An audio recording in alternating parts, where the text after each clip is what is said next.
If you know me, you know I love all things mountain biking, especially hardtails. But all the hardtails that I've built thus far have been kind of pricey, about $2,000. The problem is a lot of people are on a budget and want something under $1,000. Well, thanks to Bikes Online, we have a bike in for long-term test that should fit the bill nicely. So stick around and we're gonna check it out. Hope you enjoy this video.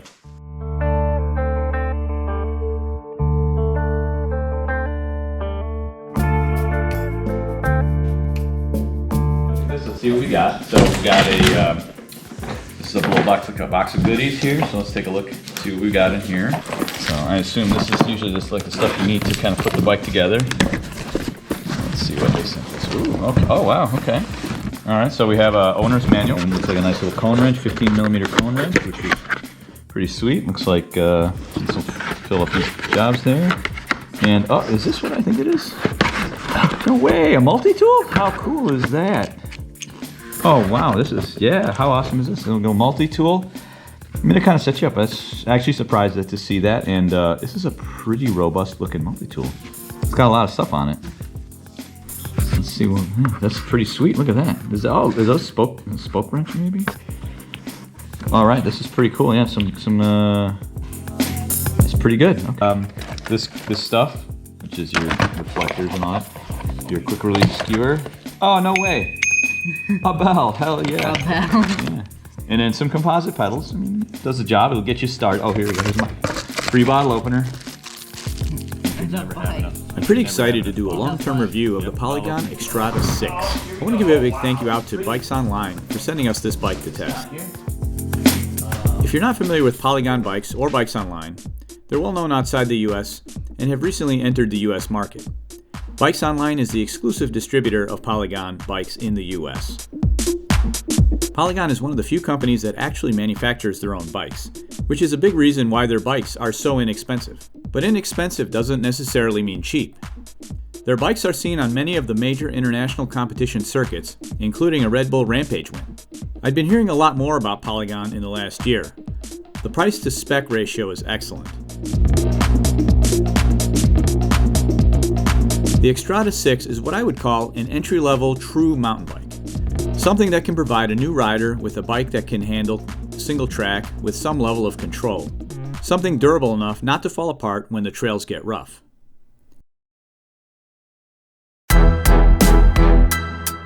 I've included links to the bike in the description, so feel free to check those out. I've also timestamped different aspects of the review in case you want to jump around. So let's dive into the spec. Let's start with the frame. The Xtrada series are aluminum frames that are built around a modern XC geometry, which is supposed to provide a good balance of climbing and descending. This is reflected in the relatively slack 67-degree head angle and a steep 75-degree seat tube angle. Reach numbers are 430mm for a medium and 450mm for a size large. The Xtrada can be had in a 27.5 or 29-inch version. Some other notable features are internal cable routing for a nice clean look, a tapered head tube, which is nice for those that like to upgrade their fork. The frame features Boost 141mm spacing. Yeah, you heard me right. Boost 141, not 148mm. This is a newer standard of Boost that uses a quick release skewer instead of a through axle. From what I gathered, this allows companies to lower production costs while optimizing the frame for one-by drivetrains. If quick release axles are not your thing, the Xtrada 7 features a 148mm boost through axle in the rear, as well as a few other upgrades for a little more money. I'll get into that more at the end of the video. From a quality standpoint, the fit and finish of the frame is excellent. The welds are clean and the paint job is very nice. The company backs the frame with a lifetime warranty, so I imagine they're confident in their quality control. In my opinion, the fork is the most important part of a hardtail. This is your main source of traction. The fork is what helps keep your front tire glued to the ground. It also helps absorb trail chatter that could wear you down over a long ride. The Xtrada 6 is equipped with an SR Suntour XCR32 fork with 120mm of travel. Now this is a coil fork, but it's surprisingly adjustable in this price range. Typically, these entry-level forks are clanky and poorly damped with little to no adjustment. But this fork surprised me in that it has compression damping all the way up to a lockout, as well as a spring preload adjuster, which is typical, and most surprisingly, an adjustable rebound. Yes, rebound damping on a cheap coil fork. That's good because coil forks have excellent small bump sensitivity. I can't wait to see how this performs on the trail.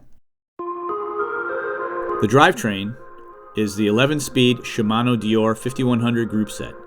It features a wide range 11 to 51 tooth cassette, so climbing isn't any issue.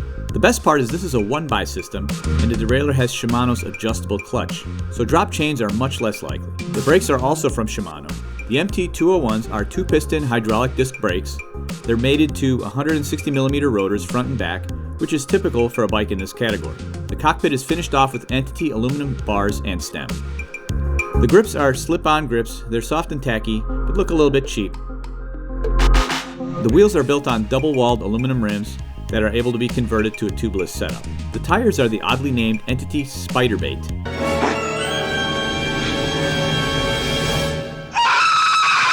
They're a 2.25-inch wide XC tire, but they're not tubeless ready. The saddle is an Entity Void.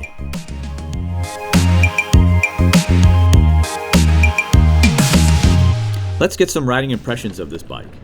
I took this out on a group ride to a very typical XC trail that featured lots of rolling terrain, roots, and logovers. Oh, wow. If you ride a wide enough variety of bikes, you can get a good feel for the differences in geometry. On the Xtrada, I immediately noticed the bike has a balanced feel. Come on. The geometry has you well centered in the bike as you ride. Steep, punchy climbs are where this bike really shines. Holy crap, this is a good climbing bike. Wow.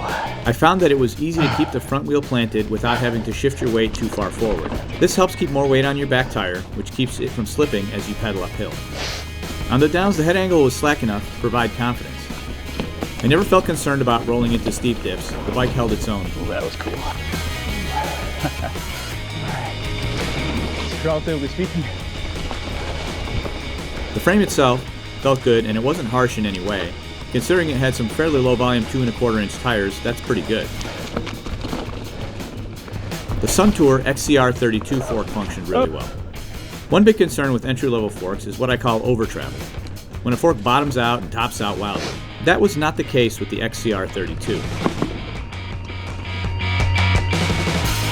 With the rebound fully open, the fork was quiet and functioned surprisingly well, and no top-outs.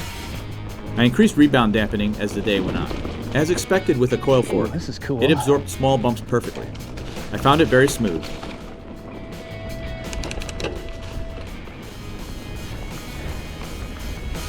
The fork felt very supportive. I like knowing that there was still some travel left in it when I needed it.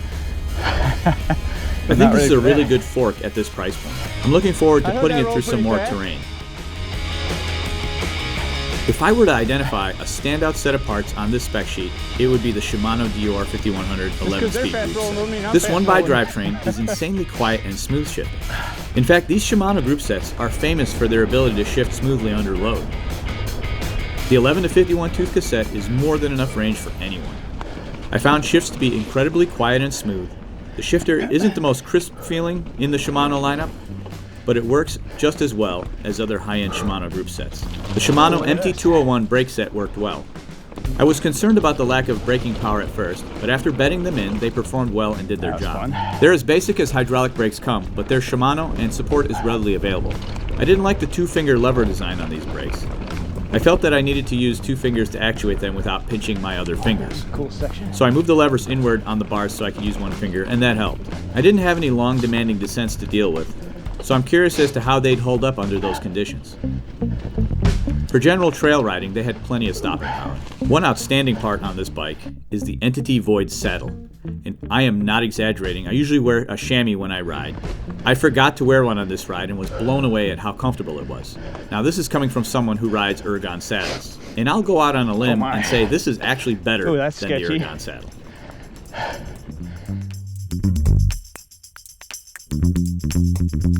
Let's go over the good and not so good. For a bike with a $900 price tag, I found it to be very capable in stock form with good upgrade potential. The frame is well built and has a good balanced geometry with nimble handling and climbing prowess. The Shimano drivetrain has winner stamped all over it. 11 speeds with a 51-tooth granny gear, a clutch derailleur, and the ability to shift under load. You can't go wrong here. The surprisingly capable fork, considering I ride forks that cost more than this whole bike, That's saying a lot. The saddle, I can't say enough good things about. Shit. It works so well for I'm me. getting tired now. There are a few things I'd like to see improved. First was the 27.2mm seat post. At this price point, you're not going to get a dropper. It's great that the Xtrada has internal routing for one, but the 27.2mm post limits your options as there aren't many companies out there that make them. It isn't a deal breaker. I wasn't finding myself wanting for a dropper on this rolling terrain, but it's definitely a nice to have if you ride more technical terrain. Another item I'd like to see is a slightly bigger set of tires. While the spider baits performed well, I think a bigger volume tire would give more traction and provide the option of more damping. The coil fork performed well for me, and I think it would work well for heavier riders. It was firm enough that a lighter weight rider might find it a bit too stiff. Suntour does sell different weight springs to fine-tune the fork. Just something to consider if you're looking at this bike. So who is this bike for? This bike is for someone on a budget looking for a capable bike to ride cross-country single tracks. Lucky. It can handle most any terrain in my opinion. I wouldn't be taking this down any big drops, but the fork can handle drops up to 1 meter high. This is the type of bike you can learn on, grow into, and pass on to the next rider. If you want a more aggressive version of this bike, the Xtrada 7, which is a couple $100 more, has a more burly boost rear through axle instead of the quick release, 12-speed Shimano Dior drivetrain, as well as an XCR32 air fork for more adjustability. We'll be putting the Xtrada 6 through some more long-term testing, so feel free to subscribe to see more on this bike as well as others. I hope you enjoyed the video and found it helpful. If so, please subscribe, share with a friend, and hit the like button. I have some ideas for this bike, and I'm really looking forward to putting more time on it. Hope you enjoyed this leg of my journey. Thanks for watching. Oh yeah, definitely super fun in this direction.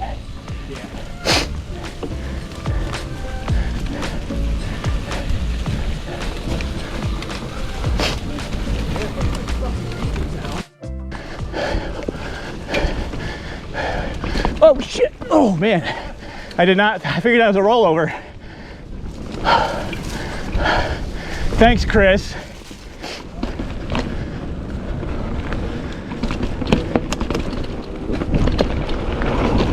Ooh, that was cool. Ooh. All right. Relatively speaking. Yeah.